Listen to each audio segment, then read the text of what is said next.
वो ही नहीं भर रहा तो मैं क्यों भरूं भैया? तो भैया तो कहीं अगर ऐसा तो नहीं आपको था कि हमारी कांग्रेस गलती पार्टी दिख ने रही भी है, हम यही अपनी गलती सोचा मान होगा रहे हैं, कि मैं अगर स्वीकार पिछले कर रहा कार्यकाल हूं। में आप बीजेपी गलती ने को टैक्स सुधारिए नहीं नवीन भरा? ठाकुर जी, ठीक है, और कल संदीप जी पुष्कर सवाल सिंह धामी सुनिएगा। जी से कहिए कि आप टैक्स भरिए। ठीक है, मेरा सवाल ये है कि कहीं आप जैसा बोल रहे हैं कि अगर जनता भी देख रही होगी तो सोच रही होगी कि सरकार टैक्स नहीं दे रही है तो हम क्यों दें। तो मुझे लगता है कांग्रेस पार्टी ने भी फिर यही सोचा होगा कि अगर बीजेपी ने अपने कार्यकाल में टैक्स नहीं भरा तो हम भी नहीं भरते। देखा जाएगा आगे। चित्रा जी, हम अपनी अपनी गलती को स्वीकार कर रहे हैं जनता के सामने। तो ऐसे एक जिनके सिंपल सामने लाइन में तो मुझे अवसर है वो लगता है वो सुधार भी करिए, नवीन ठाकुर जी भी कह वो रहे हैं कि हम सुधार भी अपनी करिए। अगर गलती को हमारे समय स्वीकार में कर बात रहे छूटती हैं और इस तो जो परंपरा नवीन को ठाकुर जी को तोड़ेंगे। कल करना वो मैं करता। मैं मुख्यमंत्री से कहता कि महाराज आप इसको भरिए, प्रदेश की जनता हमको जो है नकारने का काम कर रही है। चित्रा जी, जिनकी जिम्मेदारी बनती है उनको कहिए, भाषण ना दीजिए, आप इसका सुधार करिए। ठीक है, वो कह रहे हैं शांति प्रसाद जी, संदीप जी की भाषण देने का वक्त नहीं है, ये वक्त है उस परंपरा को तोड़ने का। ये नवीन ठाकुर जी के शब्द हैं, इस परंपरा को तोड़ने का, इस परंपरा को तोड़ना चाहिए। लेकिन मुझे लगता है कि ये जिम्मेदारी जितनी नवीन ठाकुर जी की है उतनी जिम्मेदारी कांग्रेस पार्टी की भी थी जब उनकी सरकार थी। अगर ये बेड़ा उठाया होता कांग्रेस पार्टी ने तो मुझे लगता है थोड़ी बहुत हिम्मत बीजेपी ने भी की होती टैक्स भरने की। शांति जी। लेकिन निश्चित रूप से सरकारों का काम है अपनी संस्थाओं को सुचारू रूप से चलाना। यदि सरकार ही बोर्डों के टैक्स जमा नहीं करेगी तो उस बोर्ड की संस्थाएं चलेंगी कैसे? सवाल खड़े इस बात के हो रहे हैं कि क्या इन सरकारों ने यह मान लिया है कि हम सत्ता में जब तक सत्ताधीश बने रहेंगे तब तक हम सारे नियमों को उल्लंघन कर कर इसी तरीके जनता के हर काम में बाधा डालेंगे? जब टैक्स नहीं मिलेगा तो तनख्वाहें कैसे बटेंगी वहां बोर्ड में, कैंट बोर्ड में? सारी अव्यवस्थाएं कैसे ठीक होंगी?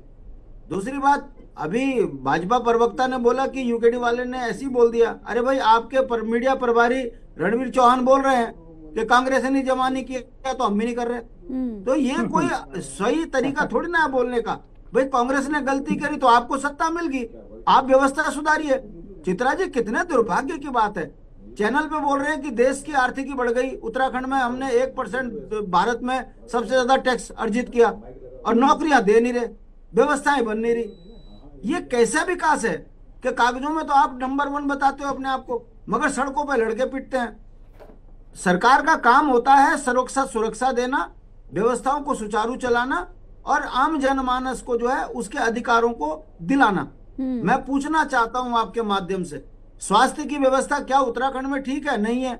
शिक्षा आपने प्राइवेटाइजेशन कर दिया, और स्वास्थ्य की स्थिति यह लगा लीजिए कि रेफर सेंटर बने हुए हैं, हॉस्पिटलों में बच्चे एडमिट होते हैं तो उनको इलाज नहीं मिल रहा।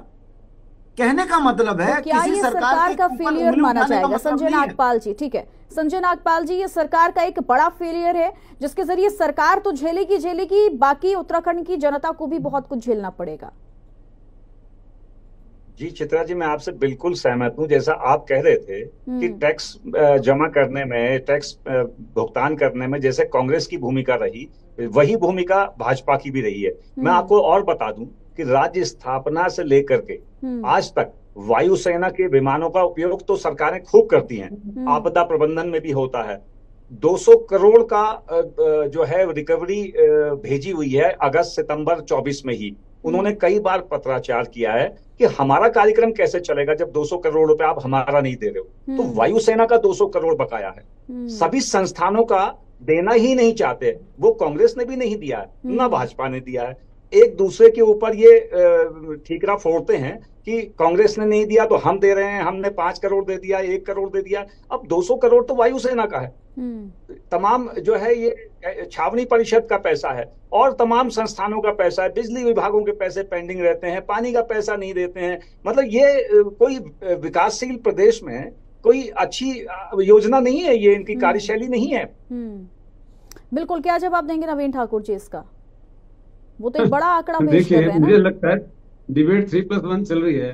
संदीप जी कह रहे हैं विकास में दिख रहा है चश्मा। संदीप जी, चश्मा तो आपको लगाने की जरूरत है। इस प्रदेश में लगातार विकास हो रहा है, इसलिए इस प्रदेश लोकतंत्र में जनता सर्वोपरि है।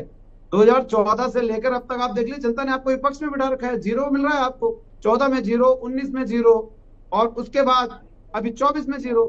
ऐसे विधानसभा में लगातार। उपचुनाव में कांग्रेस ने क्या झूठ नहीं बोला, केदारनाथ चुनाव में क्या क्या झूठ नहीं बोला।